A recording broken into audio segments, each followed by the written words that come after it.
কিছুদিন আগেই আমরা ঘুরে এলাম রামেশ্বরম আর কন্যাকুমারীর থেকে।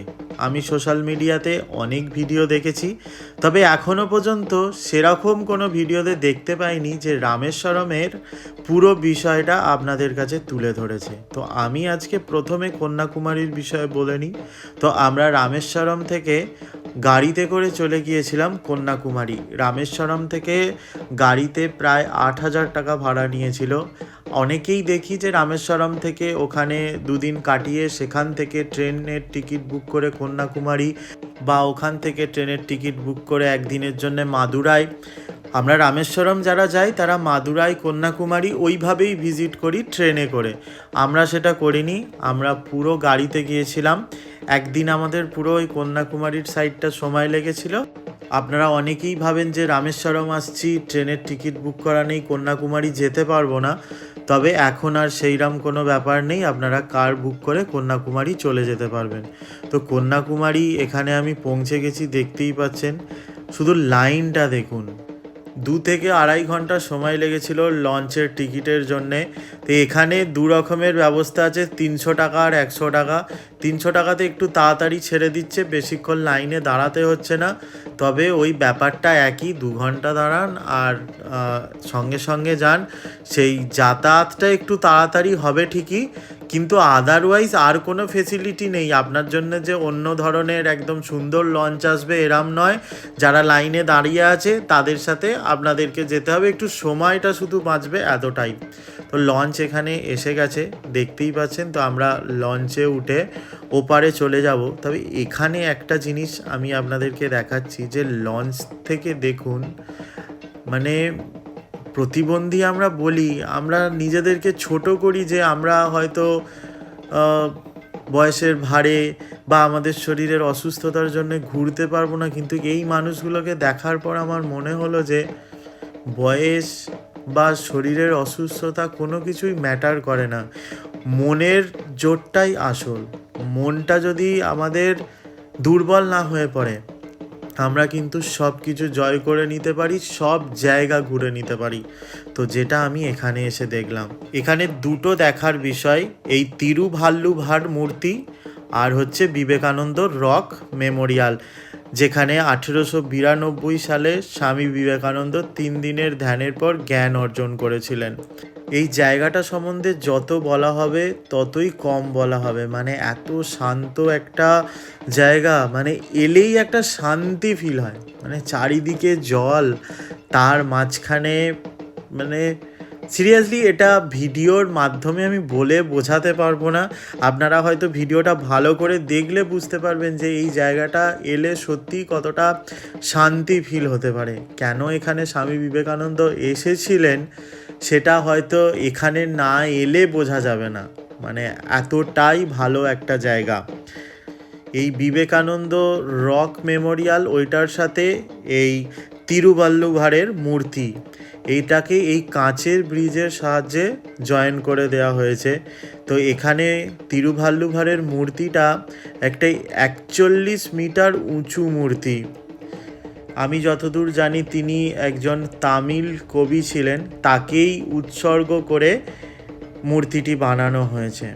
এই জায়গাটায় দাঁড়িয়ে যেন মনে হচ্ছে ইতিহাস, সংস্কৃতি, প্রাকৃতিক সৌন্দর্য এবং আধুনিকীকরণের একটা চমৎকার মিশ্রণ।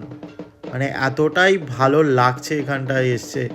মানে একটা দুটো দিন এখানে কোনো ব্যাপারই নয়, আপনারা গিয়ে অনায়াসে ভালোভাবে ঘুরে কাটিয়ে দিতে পারেন। বিশেষ করে এই জিনিসটা যেটা দেখাচ্ছি আপনাদের, এবার দেখুন মানে কতটা ভালো লাগছে। মানে দেখেই মনের মধ্যে বা চোখে একটা শান্তি ফিল হচ্ছে। আমি সামনাসামনি দেখেছি, কিন্তু এই ভিডিওটা যখন এডিট করছি তখনও আমার জিনিসটা সত্যি খুব ভালো লাগছে। তো আমরা এখানে 1-1.5 ঘন্টা মতন ছিলাম, তারপর আবারও লঞ্চে করে এপারে ফিরে এসেছিলাম। এসে আমি এখানে যেটা করেছিলাম সেটা হচ্ছে, এখানে এসে বাঙালি খাবারের খুব সমস্যা হয় অনেকে বলে, কিন্তু আমি বাঙালি হোটেলে না খেয়েও আমি এত ভালো খাবার খেয়েছি, পিওর ভেজ, মানে পেঁয়াজ রসুন ছাড়া এত সুন্দর খাবার ছিল যেটা বলার কথা নয়। মটর পনিরটা এত ভালো ছিল, এটা ঠিক আপনারা ওই লঞ্চ ঘাটের যেখানে শুরু হচ্ছে তার ঠিক অপোজিটেই এই খাবারের দোকানটা আছে, আপনারা ওখানে গিয়ে খেতে পারেন। তারপর আমরা কন্যাকুমারীর এই সাইডে চলে এসেছিলাম, বালাজি টেম্পল যেখানে আছে। এই জায়গাটাও যথেষ্ট সুন্দর ছিল, খুবই শান্ত পরিবেশ। আর যেহেতু আমরা দুপুরের দিকে গিয়েছিলাম, সেরকম ভিড়ভাট্টা ছিল না, সেই জন্যে আরও মানে কি বলবো, আরও শান্ত জায়গা একদম লেগেছিল। তো এখান থেকেও আমাদের ভারত মহাসাগরটা দেখতে পাওয়া যাচ্ছে, তো সেটা এত ভালো লাগছে যে চিন্তার বাইরে। এখান থেকে ওই কন্যাকুমারীর স্ট্যাচুগুলো সেটাও দেখতে পাওয়া যাচ্ছে।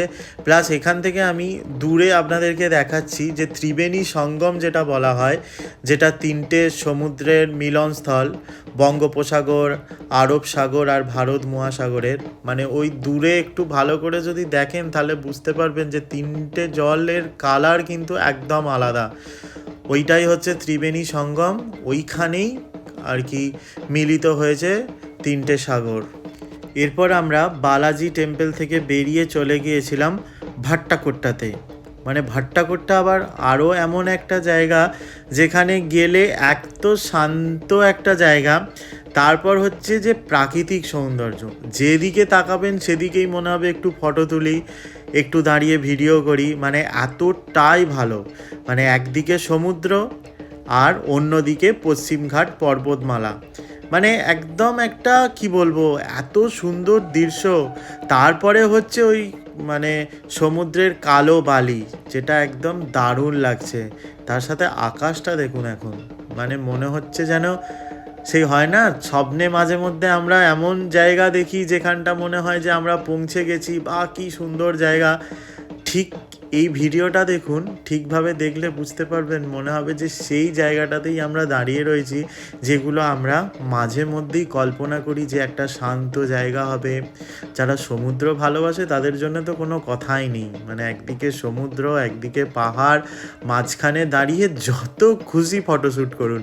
মানে এই জায়গাটাতে এলে মনে হবে যে মনের আনন্দে শুধু ফটো তুলি, ভিডিও বানাই, মানে এতটাই শান্ত আর এতটাই ভালো জায়গাটা, খুবই ভালো জায়গা। মানে এইটা হচ্ছে কি বলবো, সেই উঠতি বয়সের ছেলে মেয়ে যারা হয় তাদের জন্য একদম প্রেম করার জন্য নিলিবিলি একটা জায়গা। মানে মনের মানুষের যখন খুব কষ্ট হবে তখনও যদি এখানে এসে বসে থাকে, আমার মনে হয় যে তারা প্রচণ্ডভাবে শান্তি ফিল করবে। দেখতে পাচ্ছেন, মানে এতটাই ভালো জায়গা।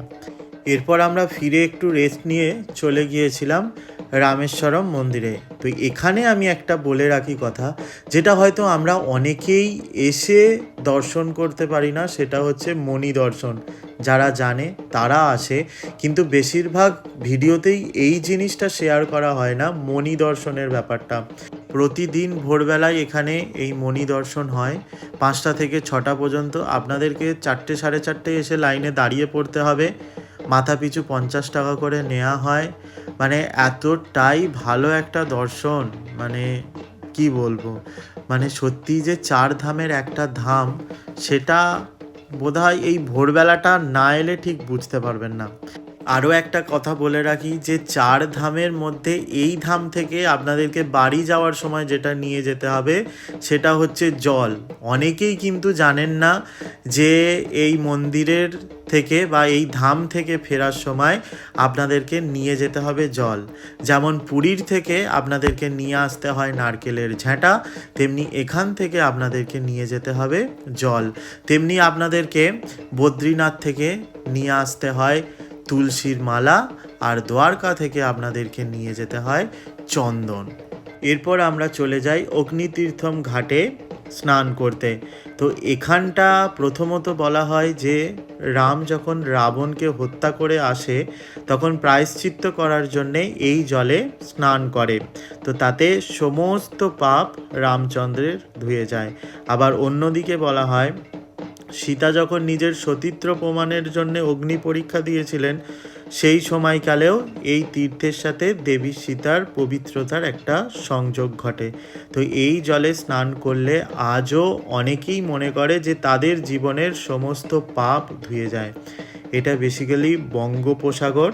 তো আমরা এখানে স্নান করলাম। তো এখানে অনেকেই বলে যে এই জলে যদি সোনা রূপো দান করা হয় তাহলে নাকি অনেক পূর্ণ হয়। সব কিছুই বলি না যে বিশ্বাসে মেলায় বস্তু তর্কে বহুদূর। তো সেই জন্যে সমস্তটাই বিশ্বাসের উপরে নির্ভর করে আমাদেরকে চলতে হয়। অনেকেই মনে করেন যে অনেক তপস্যা করলে তপস্যার ফলেই নাকি তবে এই অগ্নিতীর্থম ঘাটে স্নান করা যায়। তো যাই হোক, এখানে স্নান সারার পর আমরা ফিরে গিয়েছিলাম হোটেলে। তো এখানে এলে একটা বলে রাখি যে এখানে এলে আপনারা দেখতে পাবেন পুরী দীঘার মতন অনেক ক্যামেরাম্যান ঘোরাঘুরি করে যারা কিন্তু ফটো তুলে দেয়। তো আপনারাও চাইলে ফটো তুলতে পারেন।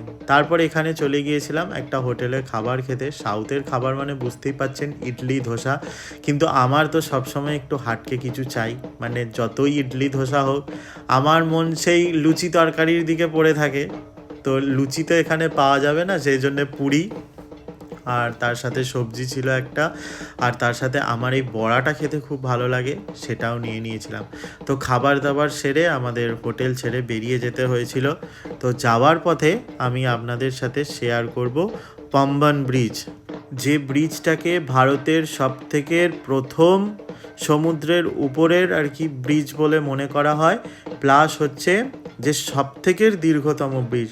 যদিও অন্ধকার হয়ে গেছে, কতটা দেখতে পাবেন জানি না।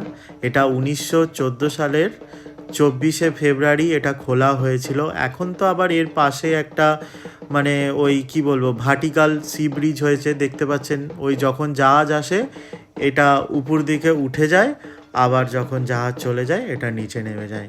তো আজকে এতটাই, দেখা হচ্ছে আপনাদের সাথে নেক্সট ভিডিওতে। ততক্ষণ পর্যন্ত সকলে সুস্থ থাকুন, ভালো থাকুন।